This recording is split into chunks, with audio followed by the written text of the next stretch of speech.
段ボールあそこに溜めてて、後でいいや後でいいやっていうのがこうなってしまったらおっしゃってた。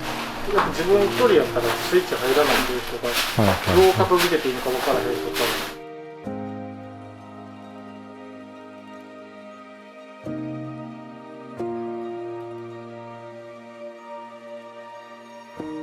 何も変わってないのであれば、何かいつもと違う行動をちょっとやってみたい。例えば人に相談してみる。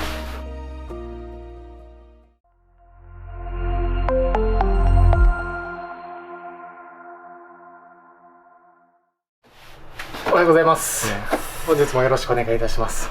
ちょっと早速中の方案内させてもらいたいと思うんですけど、一応玄関入ってもらって、ここがダイニング部分になるんですけど、一応ここの塊とここら辺に溜まってるゴミと、キッチンを片付けていく。でここに溜まってしまってるゴミとここら辺のいらないものを整理していくっていう感じで、奥は寝室になってるんです。そっちはマットと布団ぐらいなんで、後で引っ張り出してきて片付けさせてもらいます。まあきっかけとしてはそのコロナで在宅勤務が増えだしたっていうのが一つのきっかけかなという。1年半ぐらい前からだんだんちょっとゴミの方がたまり出してきたっていう、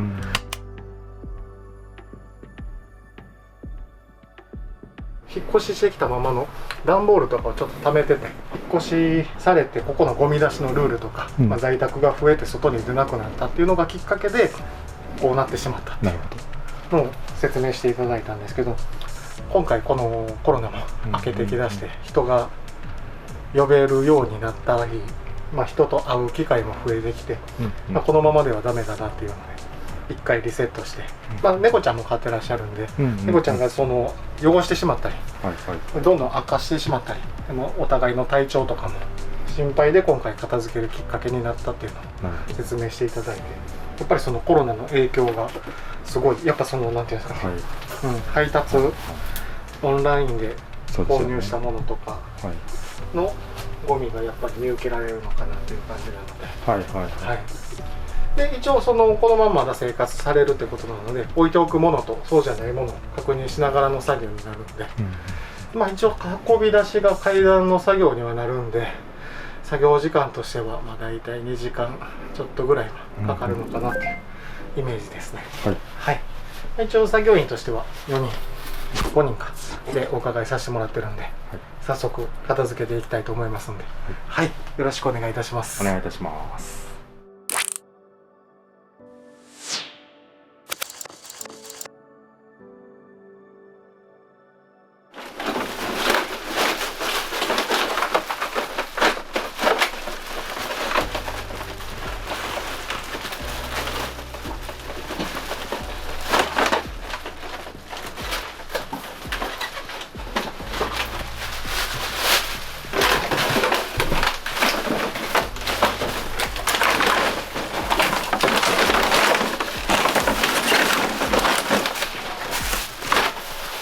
撤去するものって結構もう明確になっているというか。そうです。ここに入ってるやつとかをとりあえず新品で使えるやつを置いとくんで、それ以外に空箱とか生活ゴミを片付けていきます。ほん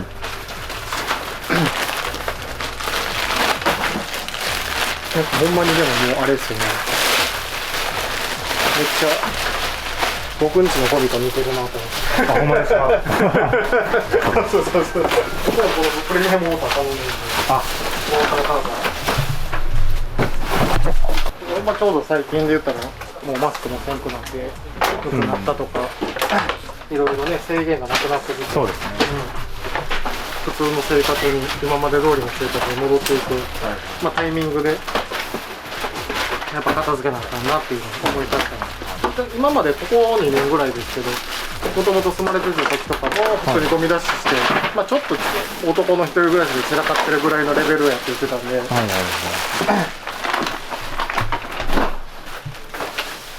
この段ボールとか増えんかった。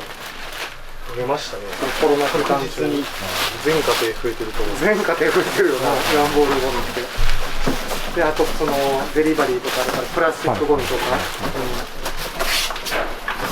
これは多分どの家庭も増えたはずですけど、やっぱり便利になっただけで、3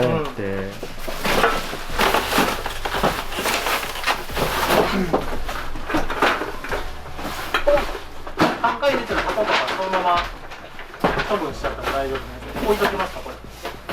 了解です。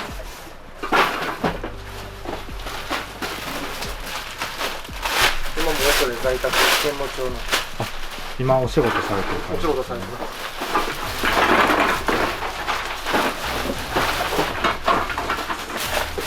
僕もよく仕事をしていて、本当にデリバリーだったり、あとは段ボールのわかります。配送物とかやっぱり溜めてしまうっていうのはそれがきっかけっていうのをおっしゃってましたね。もともと引っ越ししてきて段ボールあそこに溜めてて、後ででいいや後ででいいやっていうのがこうなってしまったとおっしゃってたんで、その一つとりあえず置いておくゾーンを作っちゃうと、そのゾーン作っちゃうとね、なかなか難しいですよね。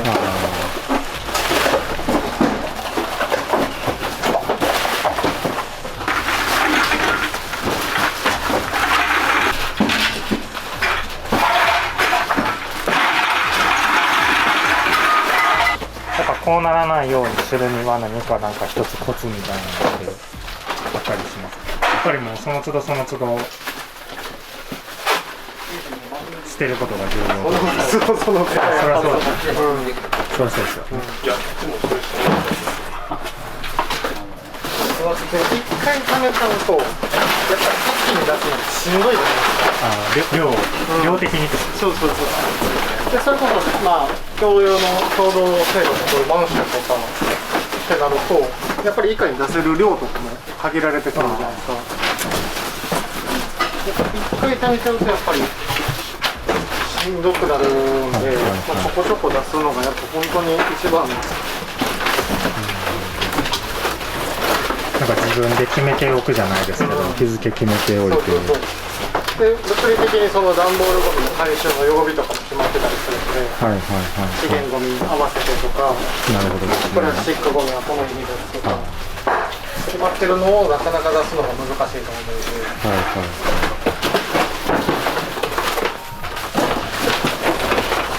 段ボールって一回一回これ潰すのめんどくさいじゃないですか、やっぱり。確かに箱型なんで最初は。でやっぱルール的にも畳んでまとめて出してくださいっていうのが多いですから。大きい箱やったらボーンって潰したりできるけど、逆にちっちゃいのが困りましたね。そうですね。まとめるときにめちゃくちゃ鬱陶しくなってしまうというか。あとはあれですよね、自分の担当してるお仕事が忙しかったり、生活が忙しかったら、捨てる曜日を忘れてしまうとか。いや、もちろんだからここに住む前は普通に出してたってことで、その曜日に慣れちゃってるっていうのもありますよね。やっぱりその生活リズムが出来上がってて、また違うところになったらまた違うルール覚えなあかんとか。そうですよね、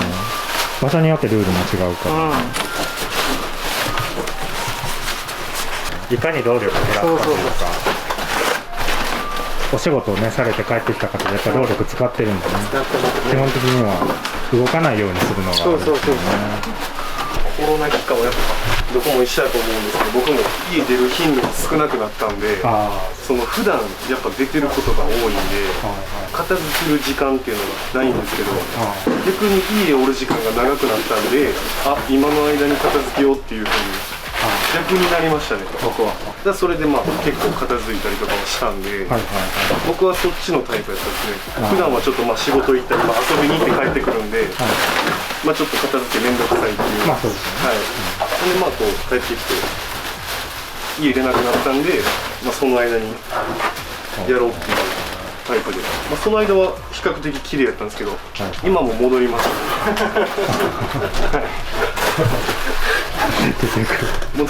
先生も片付けられへんタイプできないです。僕も物多いタイプなので。一緒なんですよ、僕らユーロと違って。8割服です。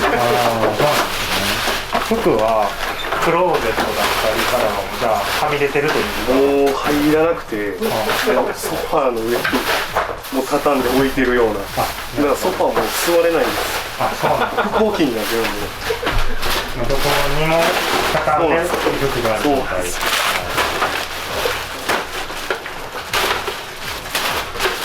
服をどうにかしないといけないですね。はいはいはい。やっぱ収納以上のものを買ってはいけないと思います。散々言うてもね、俺らも散々言うてる本人らが食べてるんでほんま見られたくないもんね、俺和室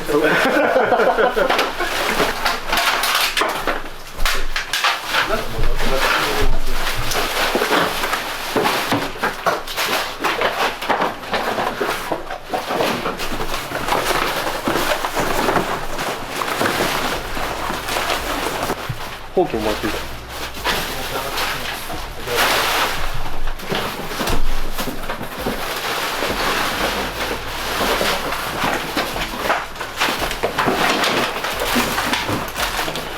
ノブさんのその動くきっかけというか、そこからやっぱでも片付けっていうのをされてると思うんですけど、はい、どこでスイッチが入ったりというか。僕はでもほんまに一応人を呼ぶときに片付けようってことなんです。そうかで一回やっぱケイシンとかもう慣れてるんで、はい、僕もうケイシン来ても片付けないんですけどだから自分が見られて恥ずかしいとか思う人を呼ぶようにしたらいいと思う。だから僕も例えばその何やろ、身内とかそれこそ好意を抱いてる子とか呼ぶってなったらもう本格的に片付けないとダメですから。そうですよね。だからそういう自分のスイッチを入れる方法を強制的にしないと、慣れてくるんで、やっぱり僕も最初ってそれはケイシンとか会社の子とか来るときは片付けてましたけど、ちょっと散らかってるとこバレちゃったりしたらもういいやってなっちゃうやったら、だから自分がどうやったら片付けなあかんってなるんやろうっていうか考えてもらった時に、それをもう無理やりやっちゃう、もう片付けないけどこの日家来てとかで誘っちゃうとかやったら、もう絶対その日まで片付けないとダメじゃないですか。あえてきっかけを、あえて自分できっかけを作らないと、気持ちだけでじゃあ今日片付けようってなかなかならないんですよ、やっぱり。強制的に入れれるスイッチ、きっかけを自分で作らんとやっぱり難しいかなって思いますね。でもそういうのって、スイッチ入れ出したら意外と動けますもん。ほんまに僕だからこう部屋片付けるときは音楽ガンガンにかけます。なるほど日本の歌じゃなくて洋楽のダンスミュージック的な、テンションが上がる曲。日本の歌やったら歌っちゃうんで英語やったら歌えないじゃないですか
片付けれなくなる人とかって、僕の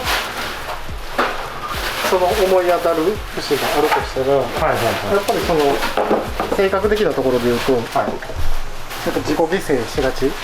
やっぱり人のために何かできる人って自分のことってやっぱ後回しにしがちなところがあるのかなと思ってて、なんかそこをちょっと自分のことやから後回しにしちゃって、自分のためにっていう感じじゃ多分動けないと思うんですよ。でもそれをなんとかもし誰かさっき言ってたように誰かを呼ぶとかってなったら、誰か来て喜んでもらうためにホスピタリティじゃないけどなんか来てもらう人のためにとかやったらやっぱ片付くと思うんですよ。なんか綺麗に落ち着いてゆっくり過ごしてほしいとか、自己犠牲しがちの人が、僕も結構そのタイプなんで、自己犠牲してるタイプでなんか自分で言うのもあれですけど、なんか人のためとかにやったら結構力を発揮できるじゃないですけど、先にそっちの行動を移す。そうなんか自分のこと悩んでるぐらいやったら人のこと悩んでたり、なんか誰かのために何かしてあげようって思ってる方が気持ちも楽なんですよ。なんかそれがなんか一種の僕の中ではなんか逃げじゃないですけど、自分のこと考えてるより人のこと考えてる方がまだ楽。それがあって、だから自分の時に置き換えたとしたら、やっぱりその自分のためにやったら動けないんで、気持ち的なところでやっぱスイッチが入るんじゃないかなと。なるほど。そうですよね。その誰かのためにっていう。そう。例えばここやったら猫ちゃん飼ってるから猫のためにもなるじゃないですか。やっぱり結局ほんまにやっぱ多いんですよね。やっぱ自分一人やったらスイッチ入らないっていう人がどう片付けていいのか分からへんとかで、結局なんかどうしようもなくなって、きっかけとしては何ていうんですか、管理会社さんが個人のために見に来るとか、身内が見に来るとか家族が見に来るとか、なんか理由としてはどうしても片付けなきゃいけない状況に陥るまで多分動けない人が多いと思うので、そうなる前にどうにかするにはどうしたらいいかみたいなのをずっと悩めるの絶対いつも。自分に合ったきっかけって絶対あると思うんですよ。だから今まで通りの行動とか考え方じゃ多分できないし、それをどう変えるかっていうのはやっぱり試行錯誤いろいろしてもらったらいいと思う。そうですよね。考えていかないと。そうで絶対悩んでる。だからここで言ったら1年半、ここのお客様で言ったら1年半ぐらい悩まれたわけじゃないですか。結局その1年半って何もできなく終わっちゃったりすることが多いんで、その間に思い立ったら吉日じゃないですけど、なんか行動一つ起こしたら絶対ポンポンポンってスムーズにいくんですよ。動き出したら絶対言うんですけど、やっぱりなんかほんまにもっと早く頼んでたらよかったとか、もっとなんか行動あの時やってたらよかったとか絶対あるとは思うんで、なんかほんまに今見てて悩んでる人とかもなんかいつもと違う、何も変わってないのであればなんかいつもと違う行動をちょっとやってみたい。例えば人に相談してみる、袋捨ててみる、業者さんに1回問い合わせてみるで、自分が思ってる範囲でこれぐらいでできるんかなとかって、じゃあこんだけ高いんやったらじゃあこれは自分でやろうって、多分それでスイッチ入るといると思うんですよ。そこ何かいつもと違う行動アクションを起こさないと、このままになってしまいがちだと思うんで、やっぱりあかんあかんとかなんとかせなあかんって思ってるはずなんですよ、絶対みんな悩んでる人ってずっとこのままでいいやと思ってるわけじゃないと思うんで、そこをね、なんかこういう動画見て一つでもきっかけを踏み込めれる後押しできたらいいなとは思ってますけど、やっぱりほんまに10人十色理由もまちまちいろいろなんで知るの難しいですよね。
あ、久々でございます。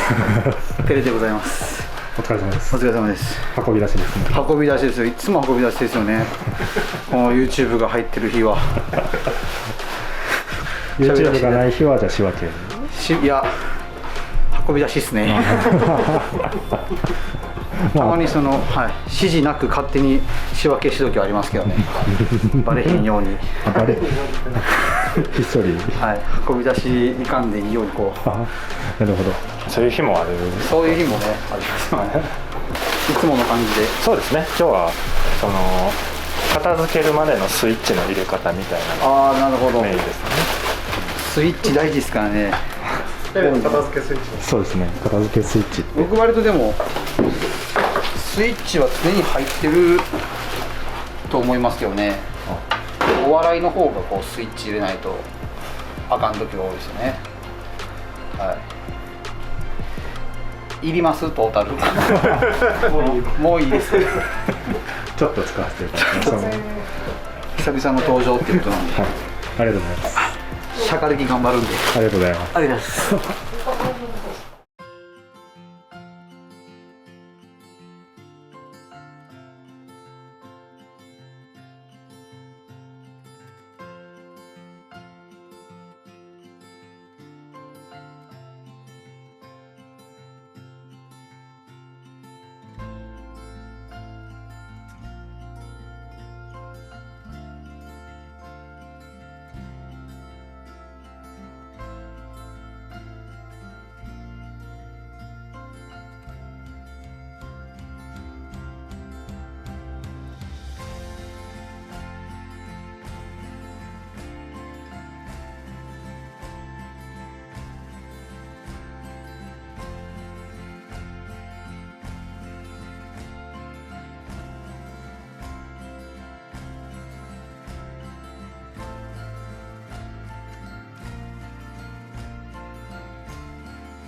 お疲れ様でした。お疲れ様でした。今無事終わりました。はい。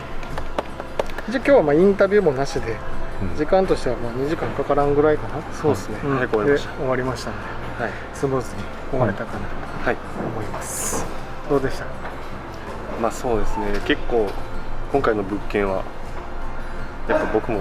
結構気持ちが分かるなと思う部分もあったんで、なるほど。まあその辺で多分悩まれてる方も多いのかなと思うので。量的にはねめっちゃ多いってこともなく、ほんまにこの期間に溜まった量やなっていうのがすごい分かったから、すごいなんていうのリアリティがあるというか、そうですね、